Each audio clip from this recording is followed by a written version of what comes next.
Many fans thought there would be a better chance of being struck by lightning or seeing pigs fly before they saw their beloved boys in Honolulu blue and silver win in the postseason. Detroit proved one thing on Sunday night: these are not the same old Lions anymore.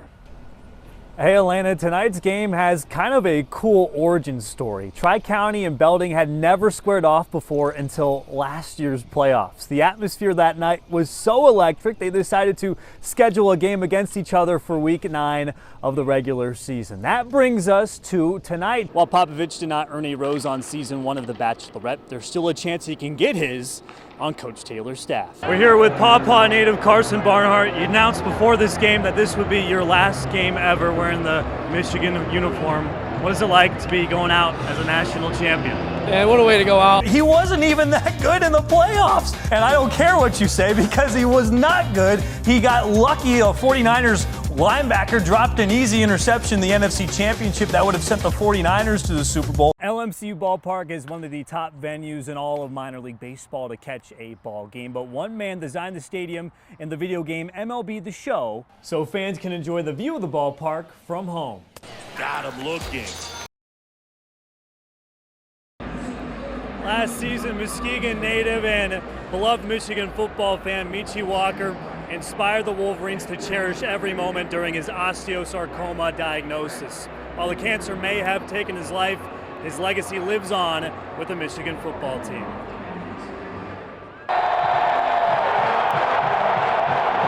Former Muskegon Big Red Michi Walker and his family love the Wolverines. We bring the blue and maize out, baby. The Michigan football team went all out for Michi in the last days of his 18-year-old life. Michi, our good friend here from Muskegon. U of M brought him to the big house, signed him in his own personalized jersey, and even let him score a touchdown inside Michigan Stadium. It brought back life to him. It's just, I just love everybody, man. It left his mother in tears. I'm blessed to have had a son so kind and just willing to do anything for anybody. Blue on 3, blue on me. 1, 2, 3. Despite being gone for over a year now, the Michigan family is also willing to do whatever they can for Michi and his family. We knew as soon as we met Michi that was going to be, we're going to be connected for a long time. That connection does not stop. Jim Harbaugh reaches out to his family on a regular basis, and so do the players frequently on social media. For them to keep us in their prayers and in their hearts, I am beyond grateful. However, it's the Wolverines who are grateful to have known the former Muskegon High School student. He's still fresh on the minds ahead of the biggest game of their lives. Rest in peace to him. Absolutely love his family, and I know that he's doing great things even beyond his lifetime here on earth. His story is super inspiring. God bless him. I know he's looking over us. Michi, man. He isn't just looking over the Wolverines. He feels something great is about to happen. In one of his last videos, he said, we're going to make it to the championship, and we're going to win the championship. Michigan is here in Houston at the national championship and is a step away from fulfilling Michi's proclamation. I believe in heaven, and I just know, I'll see my son again, and I know he's happy. You know how Liana knows Michi is happy. Ever since the family moved from Muskegon to North Carolina, she keeps seeing blue butterflies, and she feels like that's Michi watching over them. And you know what Michi would want? Michigan to win this national championship. Here come your Broncos! Western Michigan head football coach Lance Taylor is certainly proud of his first coaching staff, especially new special teams coordinator Jeff Popovich. He commands and demands attention to detail, and that's what I love about him. And love was what Popovich was looking for 20 years ago.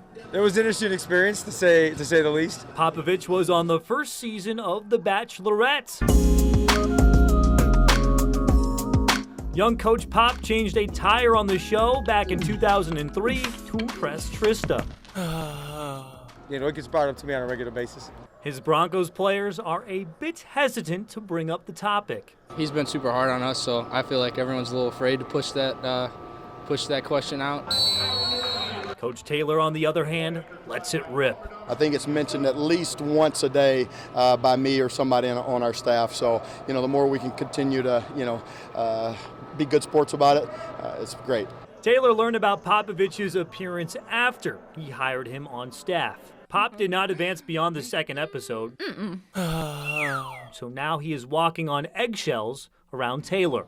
He brought it up. I mean, he did mention that it was grounds for dismissal when he found out about it. While Popovich did not earn a rose on season 1 of The Bachelorette, there's still a chance he can get his on Coach Taylor's staff. So I was disappointed that he didn't earn a rose, and I told him I was going to have to go back and check the film and tape and see if he cried in the limo on the way home. Popovich has been married to his wife Laura for 18 years, and they have 2 children, so he's all cool with a little chirping about his appearance on The Bachelorette. I partook in, and so I embrace it at this point. Take your job seriously, not yourself, and so have a good time. And it's nothing to be ashamed of.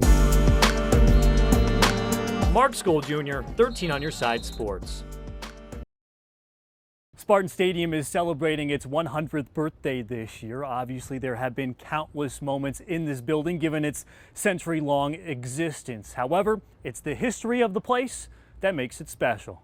100 years of tradition right here. But did you know Spartan Stadium has not always been called Spartan Stadium? It was first College Field, then Macklin Field after former MSU coach John Macklin, followed by Macklin Stadium before it became Spartan Stadium in 1956. Michigan State historian Jack Ebling says this building has changed quite a bit over the years. As it grew, it expanded from 26,000 up to 50,000, which is a lot. And then they put the decks on, and gradually it got up to 76,000. That is where it stands now. But, of course, the university has tinkered with its look for a while. In '69, they put in artificial turf for the first time. Then they went from artificial turf, then they went to grass, and back to turf, and now they're back to grass. So maybe they can't make up their mind. What Michigan State can agree on is that Spartan Stadium is the place to be on college football Saturdays. I think we all know how special Spartan Stadium is. But what makes it so special? I think it's the people that come to watch. You get that crowd going in one direction. Get them going in one direction. It's tough to stop. A lot of great moments in that stadium. Moments like the 28-game winning streak in the 1950s, to Levi Jackson running 88 yards down the sidelines to beat number 1 Ohio State in 1974. The list goes on and on, especially in one particular area of the stadium. The northeast corner of that stadium, I remember a lot of special moments happening, whether it was the Little Giants' fake field goal, whether it was a touchdown against Michigan in overtime. I think some of those close wins against really good programs would be what rank at the top. Those wins mean even more for the Spartans, and the Paul Bunyan Trophy is on the line. The memory that comes to mind is always rivalry games, so playing the school down the road in 2013, the -48 rushing yard game at home in the woodshed in Spartan Stadium is probably my favorite memory. Any diehard Michigan State fan could talk about those memories for hours. There were so many of those memories, and if you were a student here, or if you just gone to games here, you remember those, and they're part of the fabric of your life. And the 2023 Spartans hope they can have some special moments of their own that will be talked about 100 years from now. Michigan State's going to play football whether we're here or not. What is our legacy going to be while we're here? It's a high bar, very high bar. Mark Skol Jr., 13 on Your Side Sports. 13 on Your Side Sports, sponsored by My Toyota of Muskegon. The college football season is rapidly approaching. We are less than 2 weeks away until the Western Michigan Broncos take the field for the first time in the Lance Taylor era. Today at Waldo Stadium, the Broncos wrapped up the final day of fall camp. It was practice number 16 for Western. Taylor says the buy-in is there, the energy has definitely been evident, and he really likes where his team is at this moment. We're really proud of what we've accomplished and the steps that we've taken. We're right at right under 2 weeks until game one. We've still got a lot of work to do, a lot of preparation to do, and some things to clean up. But I'm really proud of where we are. I think the guys have improved offensively, defensively, and special teams wise. I think we've had great competition during this camp. We've really taken a step in the right direction in terms of who we want to be this year. The year starts off with a showdown against St. Francis at home on August 31st. Who's some Lions news? The team waived wide receiver Denzel Mims today. He had been dealing with ankle and calf injuries. This comes about a month after he was acquired by Detroit in a trade with the New York Jets. Because the trade was conditional, the Lions will get the 6th-round pick they sent to the Jets back. The Lions have signed former Chargers wide receiver Jason Moore in response to this move. Speaking of football, the Giants and Panthers played in the preseason tonight, which means former Muskegon football star Khalil Pimpleton got some looks. The Central Michigan product had a similar stat line as he did last week against the Lions, recording 2 catches for 18 yards. He had 3 touches for 19 yards at Ford Field. The former Big Red did not see action until the 4th quarter. Pimpleton is hoping to make the 53-man roster for the first time of his career. Giants win 21-19. The Tigers played 2 baseball games today in Cleveland. It's the 6th doubleheader the team has been a part of this season. Game 1 starts out with a bang. Second pitch of the ball game, yabba dabba Badoo. Akil Badoo leaves the yard to center.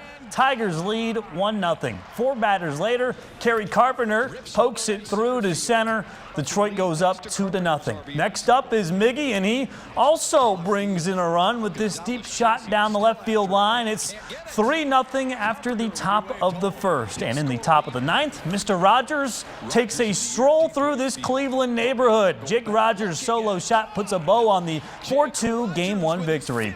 Let's get to Game 2. Tigers look to go 2 for 2 on the day. In the 4th, Andy Ibanez skies one to right, but Cleveland misplays it. And with 2 outs, Riley Green was running the whole time. He scores from first. It's 1-0. But in the 8th, Brian Rocchio shoots this up the middle past Javi Baez. That ties the game at 1. Very next batter is Will Brennan, and he does a little bit more damage with the shot that goes off of the wall. That breaks the tie. Guardians come out on Game 2, 4-1. Every single year, the Whitecaps transform into the Beer City Bunghammers. It's a real treat around the LMCU ballpark, and tonight was that night in Comstock Park. Beer City has also won 4 straight entering the ball game, but they trail 5-2 in the 7th. That's until Austin Murr hits the ball on the sweet spot of the bat, and it sails on out of here. It's now a 5-3 deficit for Beer City.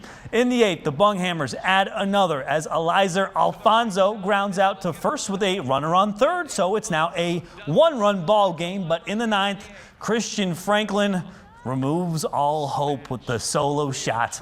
Beer City falls 6-5. The Whitecaps are now 2-3 as the Bunghammers. That's it for sports. Michael has another look at your forecast next.